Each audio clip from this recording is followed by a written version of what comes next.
Hey guys, welcome to another interview with Move It or Lose It. Today, I'm really excited about someone that I met recently, and just being a single mom at a time, this meant a lot to me. So today I welcome my guest, Darrell Wordelmann. And Darrell, I'm really excited to have you on. I could not have more respect for what you do and the nonprofit that you do, which we'll get into soon. But I want the community and my listeners to know about who you are, and we'll get into all the stuff you do.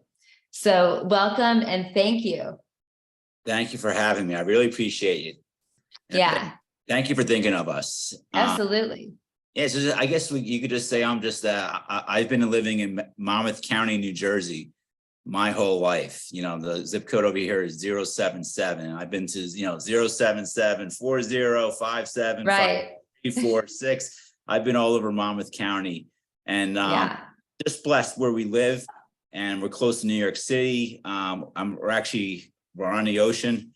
I'm not sure if you can even see it, but my office is actually right on nice, the Atlantic Ocean over here. Love that. It's a great area, and that's who I am. I'm in the restaurant industry, and been doing restaurant industry since I was 12 years old. So I guess it's now 35 years. I'll age myself. Wow. It's good. You really put your age out there. That was a good thing. So you got into the restaurant. So if anyone doesn't know, it's your restaurant is, I wrote it down. So give me a second. No problem. It's Rooney's Oceanfront restaurant. Yes. In Long Rooney's Branch. Oceanfront. Yeah. So now that restaurant has been open for how long? Since 1995. Wow. Yeah. So it's been 27 years now. It's coming on 27 and change. So that's good enough reason for me to go there and just go to the restaurant. It is. It's a great spot. It's what's great about it is that it's definitely like versatile. You have someone who's enjoying their wedding anniversary, right? Have a birthday, and you have someone walking off the beach, and you just have your locals, and then you have someone who's just celebrating a special occasion. It's right. You walk in, and it's a large restaurant, so you don't feel like, oh, am I underdressed? Am I overdressed? Right. Everybody gets along. I love that. So tell me, what are like the favorites on the menu? Because I'm hungry. It's lunchtime and I didn't eat. You got it. All right. Well, we're known for our shrimp cocktail because we're in the I could say country that gets these shrimp. It's they're special shrimp from Ecuador that we get in house. You're making me really hungry. And then we're also known for our angry lobster, which is about 20 years. So it's that's something that actually was a restaurant in New York City, El Ponte, and I've known the owners, and they said it's okay since we're far enough. Took the recipe, we ran with it, and then we love it. Known for it. So that's awesome. Yeah. So you've been doing this for quite a long time. So you're very familiar. You know all about the restaurant industry. I do. Yeah. So you took that over. So now let's get into your world besides the restaurant industry. So married my mother. Yeah, you married your mother? Oh, I'm sorry. I thought you said Mary. No, just married. I'm like, because that would I'm be married. Yes, I am married. Into Jerry Springer. That's it. Yeah, literally. Here we go on this episode. Right. We're gonna get real weird. I thought you said married. No, I get no worries. I am married. Yes, my wife Allison. She's a sweetheart. She's a stay-at-home mother, taking care of our son Thomas. Oh, nice. How old is he? He'll be 3 in March. Oh, love that. He's loving that life, but she what she does, I couldn't do. So yeah, it's amazing. I know. I think back to those times, and I'm like, it went so fast. But now I look back, and I'm like, but in the middle of those days, it didn't seem like it was going fast, but it definitely did, for sure. I'm sure it seems like it's going slow for her. Oh, I bet it is. But she'll look back and it's boom, it's fast. So she'll cry. She'll be like, "Oh my God, I can't believe he's turning 3 years old." And I'm like, yeah, years left. Let's go. That's totally a dad response. So talk to me, Darrell. We got to talk on the phone about, 2 weeks ago. Yep, about that. Okay. And then we talked a lot about, the nonprofit that you do, and we'll get into that. Talk to us about life before your diagnosis of MS. What was it like for you? Did you do sports? What were the kind of your favorite things to do before you knew you had MS? So, growing up, right, I was a social butterfly. That's who I was. I mean, I still am, right? I'm in the restaurant industry. It's perfect for my, ADHD, ADD. Yeah. Call it. It's perfect. I could hit one table, walk away, hit one table, walk away. And what's great about myself is that, I just grew up just enjoying life and smiling. And, I played all sports and basketball, soccer, baseball, and truly turned around, like when I was young, my mother, she had multiple sclerosis. Mm-hmm. And, she had progressive MS. She was diagnosed in 1966. I was born in 1975. And my brother and I, were in the house. I think when I was 10, 11 years old, so 1986 is when my parents were divorced. Okay. That's when, nothing really changed in my life. Mm-hmm. My father truly was there on weekends. I went and saw him, and, we had visiting nurse association. I guess looking back now, I never really looked at it and said, it was really kind of rough. Yeah. It was just our life. It's just, right. It's just who we were. I think it's so well said, Darrell, because I think, growing up, and I can't remember what we touched on, but I grew up in a really dysfunctional home. And I don't think that I even thought about that until I was older. And then I was like, oh, you mean other people didn't grow up with alcoholic dads and then beating the crap out of them? What? Yeah. So, right? I think we do think that. We do think that that's, wherever we're living, it's normal. It's what it is. Yeah. And for my brother and I, we were the type of people, we just put our head down and we just do life. We had to do our own laundry. We just had to cook. We had to get through. We had to buy, and we're both successful in what we do now in life because we just started young working and we were hustlers, at the young age, we were moving and grooving. And so that's who we were, and,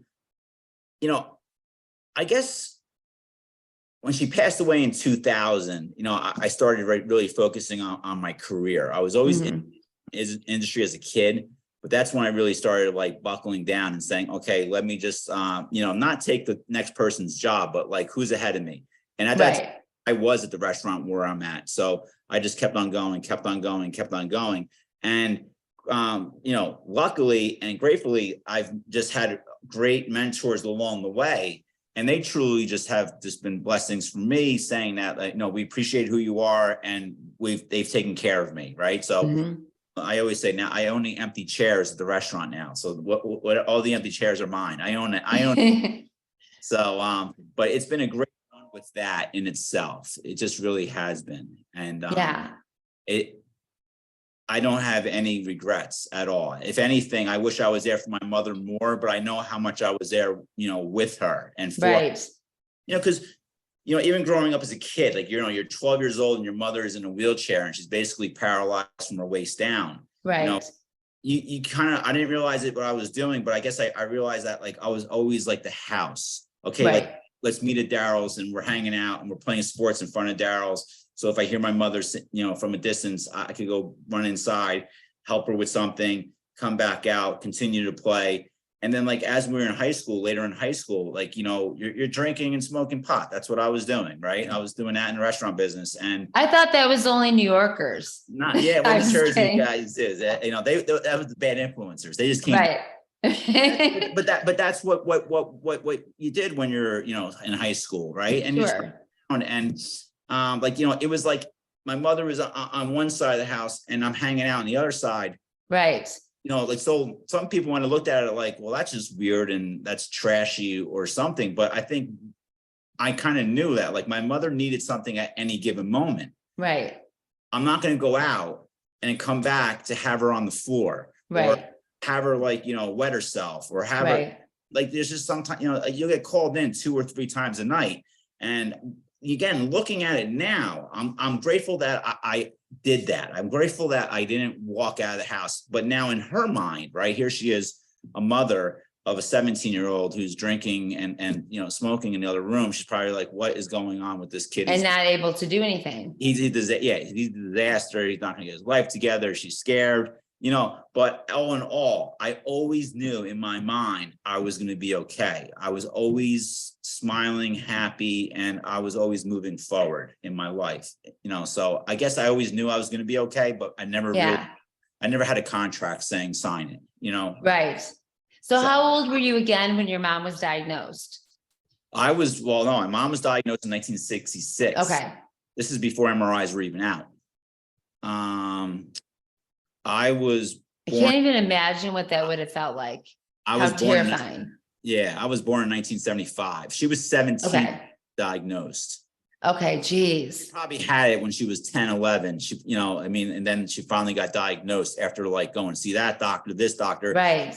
God bless. I don't actually, I got to get that through the family. I got to ask, like, who was the doctor who actually, Right. Who knew that? Right. You know, because you know, it was rare, but it wasn't that rare. Right. But I mean, basically then there wasn't any MRIs. Right. Right. MRIs and lumbar puncture. That's it. You know, people always tell me now, oh yeah, no, I said, did you ever check it for MS? Oh yeah, they took my blood. No. You're not finding MS through blood. If that was the case, I would have been diagnosed, you know, years ago. Right. But I mean, back then, isn't that when they would like dip you in the hot water to see what, if you came out and you were like, then you know, like, guess there's something wrong. Yeah. So, I mean, they did crazy crap back then to see like, you know, what is this? They treating you with bee venom and, you know, right. Yeah. B12 shots, looking at the snake. Right. You know, we've done it all. I remember when I was you're growing up and there's a box of needles in the, you know, cabinet. And it's like, that's it. That's her B12 shots. Right. And luckily, I didn't have to do too many. I think I did a couple for her. Yeah. But I didn't have to get into that because I'm not a needle person. And now I'm fine with it. I'm still like, you know, at the end of the day, like, you know, when I was a kid, if I saw a needle near a doctor, I was running, you know. I was like, you know, I was forging my vaccines even in you know, 1980s.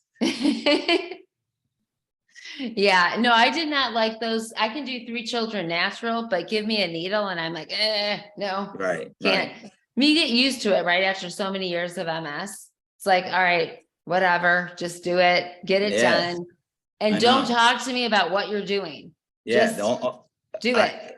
I have my infusion lady who gives me my IV, and everybody gets a little like ego into it, going like, but I want to do it, you know. I have my lady, she does it. She takes care, she puts it in the right spot, and she's you know, and I don't feel it. Yeah, that's the best when it's just like done, and you can just kind of get through it. So then you're growing up with your mom, and she's got MS. And so what was the age that you realized what MS was with your mom? Whew. Do you remember that? I never realized or knew what MS was until I would say, even like I would say 19, 20 years old. Okay. I guess when she went to a nursing home when I was probably 19, 20, passed away when I was 25, she was 51. So that's probably when I would say, like, I kind of maybe just started to like understand what MS was. Yeah. Or is. And we turned around and like, again, it was our life, you know. Yeah. Like, I didn't understand, like, I mean, what do I know? What about myelin sheaths are and central nervous system? Right. I mean, like my, you know, I wasn't studying science when I was a kid. You know, it was getting me through a couple of art classes, gym, lunch, and whatever, math, and that's it. Right. Not taking anything else. Yeah. So it was just my kids didn't have a clue. I mean, they're just now young adults, and they're just like, oh, wait. So when you said you weren't going to get any worse once you were on this, I'm like, guys, this is what we all thought. When we were on, when things came out, when Ty Sabre came out and all that, we were like, woo, we're done. We're good. Yeah. So I'm like, there were things that, you know, we did really believe back in those days, and like late 90s, early 2000s, we really truly believed that once that medication came out, those infusions came out, we weren't going to progress anymore. We were like, right. And then we're the lucky ones. Yeah. And you know, we can control who we are. Right. But I'm telling you, like, you know, you put cigarettes in your mouth and you start drinking and you start eating, that's a different ball game. Like, you know what, I'm sorry, but you're going down a different, you know, people don't understand. You have to read the medication. It's clear as day. it slows the progression. It doesn't Yeah. stop the progression. You know, Yeah.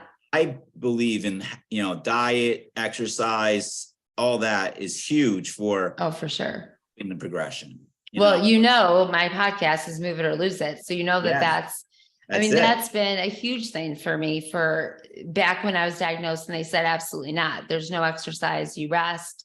And I was like, that doesn't make sense to me. I watched my grandfather die of it. I watched my aunt die, and they did all the things you said. They rested, they didn't use any energy, and their bodies atrophied and they died.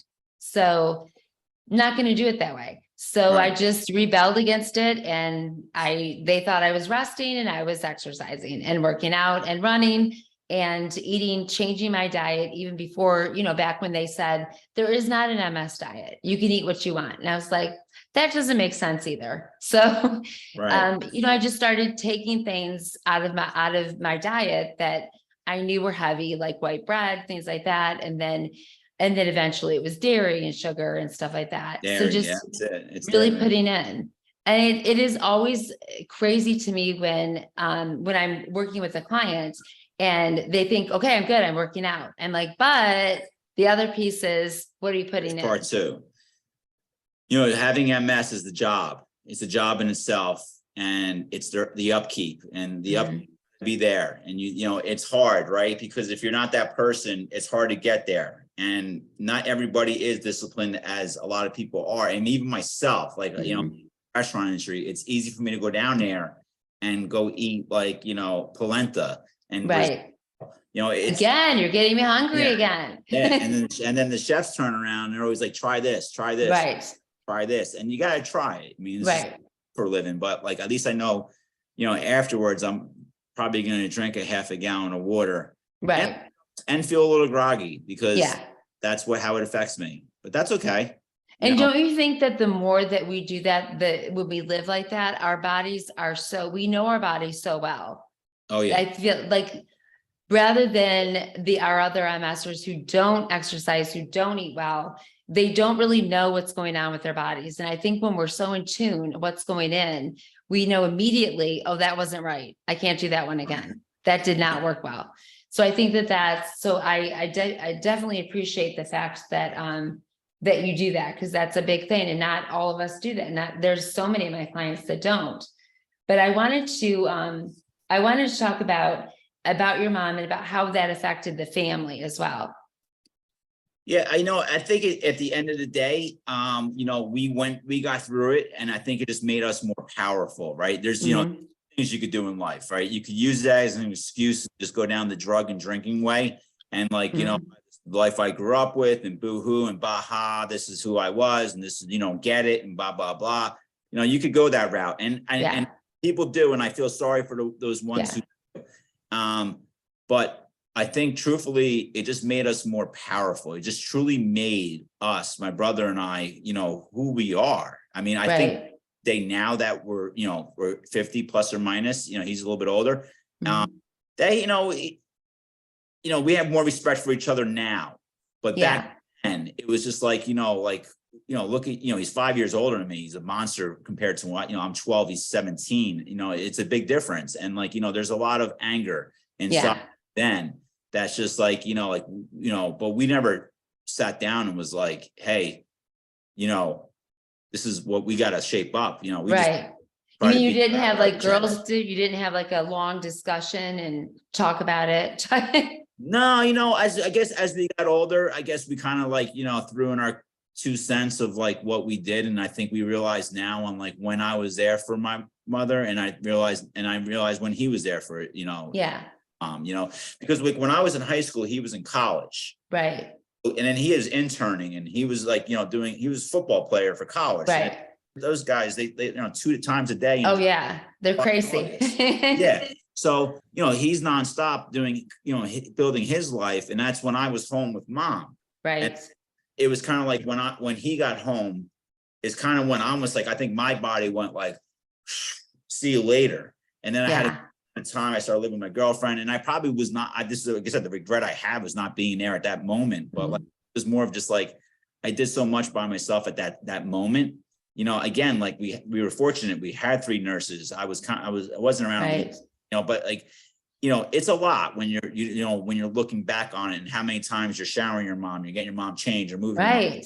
My disc or my back are shot because I even growing up and playing sports, I missed in high school, I missed basketball games and soccer games because I had pulled backs in my muscles.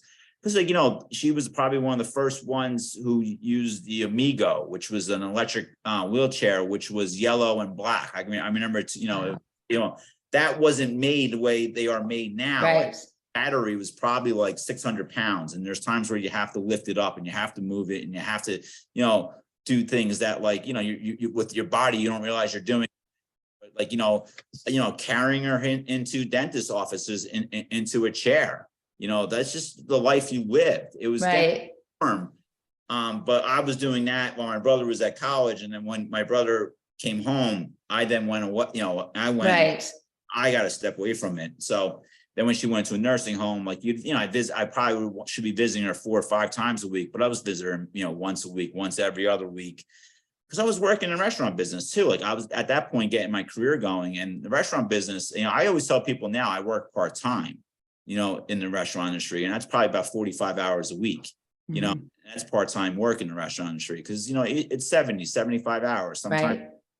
It's just, but when you're growing your career and you're getting recognition and you're getting rewarded. Right. You can't stop that at that right. moment. And absolutely. And it paid off. So looking at it now, my brother and I have complete respect for each other and who we are, just because he had to do it at that time and I had to do what I had to do at my time. So. Right. Sure.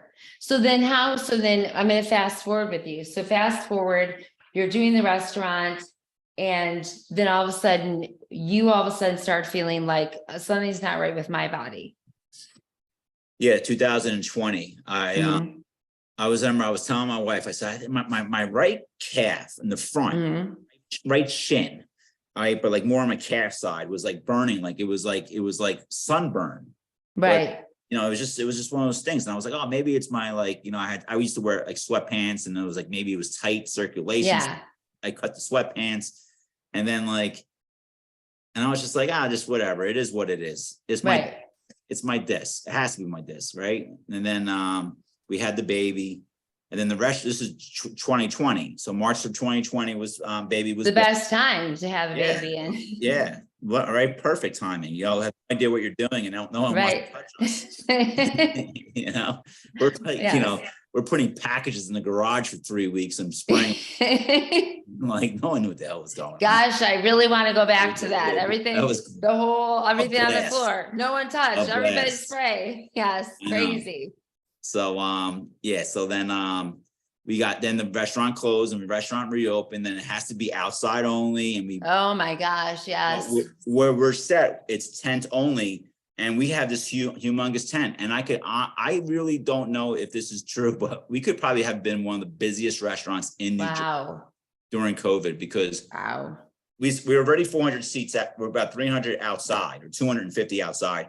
We took all of our inside tables, made it outside. We were 6 feet, 8 feet apart, like we were supposed to be. Masks. We did everything by the book. Good for you. What it was is then you have a customer going, I'm not wearing a mask. Why do I got to wear a mask? Blah, blah, blah, blah, blah, blah, blah, blah. And what I didn't realize it's outside. Yeah. All right. It's okay. But now it's pouring rain. Right. Right. And it's outside. And guess what? No one's going to the movies. No one's going anywhere. We're on an hour and a half wait. We're busy from 11:30 till 10 o'clock every single day. There's a wait going on because no one has anything to do. Right. As that stress really started to build up, and it was like, then it rains, and then people need to be moved inside, and they're not inside, but out of the rain, and you're holding, umbrellas. I mean, it became just one of those stressful summers that by August, I was saying my right side of my body was shutting down. And I think my left was going with it. And then to the point where as I felt like I was walking on sand. And I looked at my bartender and I was like, oh man, I said, I got MS. Wow. And she was like, all right, Darrell, whatever, you don't have MS. And I was like, nah, I have MS. I'm telling you, this is off. Then I started telling my wife. My wife's like, I just gave birth. I just in a house. I don't want to hear this. Oh, that's funny. You know, you don't have I would MS. say the same thing. I would have been Yeah. like, you know what? Yeah. Screw you. Yeah, I just, she's like, suck it up. You know, my body just opened to give birth to your kid. So yeah, right. So went to the doctor gave me the medicine for steroids for you know, because of my disc to calm this down. Then I went to an orthopedic and he gives me the same exact steroid. I felt a tad better, but I just had to I walked into a neurologist's office on see, if you were my husband, I would say you're on steroids, so you're on night duty, buddy. yeah, no, my wife gave up. I said to her, I said, I can't do nights. You know, again, I'm working my butt off. Right. And I'm, you know, not to sit there and say I'm supplying for the family, but I am working my butt off. Yeah. And I am not feeling good at all. Yeah. No, I'm teasing you. I can't imagine what it would have been at that time. I mean, I'm like going through like the whole fatigue thing is hitting me. Yeah. Going like at 3 o'clock in the afternoon, I'm going upstairs and just like, you know, taking a 20-minute power nap. Wow. But I just fought. Now in the restaurant, I have a question. In the restaurant was the heat bugging your eyes? Were you having That's eye what issues? I mean. Yeah. No, you don't forget, you got 85, I know. 95-degree days. You got a mask on. You know, it's like I'm just getting pounded. Yeah. You know, it was probably good for the vitamin D level, but you know, that's all, you know, that's about it. Yeah. I mean, I'm just thinking, obviously not in the restaurant world, but only that's before I let go of my big gym, and I already masked. We did pods, we did all that stuff. And I would just be dying after taking the mask off, teaching, sweat, you know, spit all over my face from yelling. And I just couldn't breathe. And I'd go upstairs, my eyes pounding. And I'm just like, this is great. This is awesome. So, but no, I feel like that must've been, so you went in. So then did they diagnose you right away? Did they know? Well, I went on October 14th to a local neurologist and to her, I said, like, listen, I don't know what I need to say to get in that MRI machine. I've been screaming this for 15 years and everybody's saying it's just stress, it's anxiety and bop, boop, boop, beep, beep. And then I'm going like, I'll tell you whatever I need. And she goes, well, you're kind of telling me enough. I do think it's stress. I just think that like it's stress induced. And I think you do have some pretty bad disc here. So I do think it's that, but let me get you an MRI on October 19th. Okay. So got into the MRI machine. She calls me up like 4 hours later and she's like, oh, that's a first. She's like, what's that? And I was like, you're the first person to walk in and diagnose themselves. She's like, you have lesions all over your brain and your neck. So, I'm sorry. Then I went back for my neck and spine and she's like, it's on your neck and spine. What are you going to do? I said, I'm going to go to an MS specialist. And then, so then, and then here we are. Right. So I'm fine with it. I'm completely, at that moment, having a baby and knowing how I grew up, I was distraught.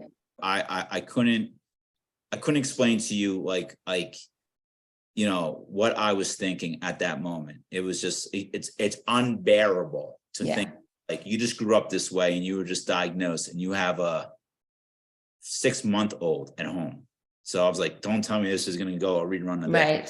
Right. But my MS specialist, when I went in to see him, I was diagnosed on the 19th. The MS specialist had to wait for 3 months and I was in there on the 21st. Wow. I just wrote a letter, sent the overnight mail, and I was like, I'm getting in. And thank God they had a cancellation. They called me. I was literally minutes away and I was like, I'm coming in. Wow. I stopped my world to get in there. And there was great thing about it was there was no conversation of what MS was. A lot of these people get diagnosed of what MS is, right? Right. And, there was zero conversation of that. He just kind of said like, man, you're special. Who are you? You got in here. Everybody started texting me saying to get you in. Right. Well, who are you? So I said, everybody's telling me I should come and see you. Right. In New York to Dr. Sadiq or, mom's doctor, Dr. Picone. And I was fortunate that this doctor worked underneath my doctor, my mom's Dr. Picone. Okay. Was in my backyard in Monmouth County. So, wow. Yeah, I was blessed and it's been great. And he's been nothing but, so he's still your doctor? Oh, yeah, there's Oh, no, that's awesome. That's really good. let me tell you something. He is one of the best. He is a I science. may have to go to you and see him because I am Oh. just going nuts here. Yeah, In well, he Michigan, knows it's how I like, am. He knows how I am. He knows, he knows, like, he doesn't have to push me across the finish line. yeah. That's the thing is, I think when we've got a similar personality is we're very driven and Right. I'm going to do everything I can do. And so I don't need anybody to drive me and I don't need to be best friends with my neurologist, but I need you to respect me and I'll respect what you tell me to do. But one of the things I struggle with here in Michigan is we just don't have that. We've got, we got Michigan University, which is where I go to, but it's very difficult to find a neurologist there.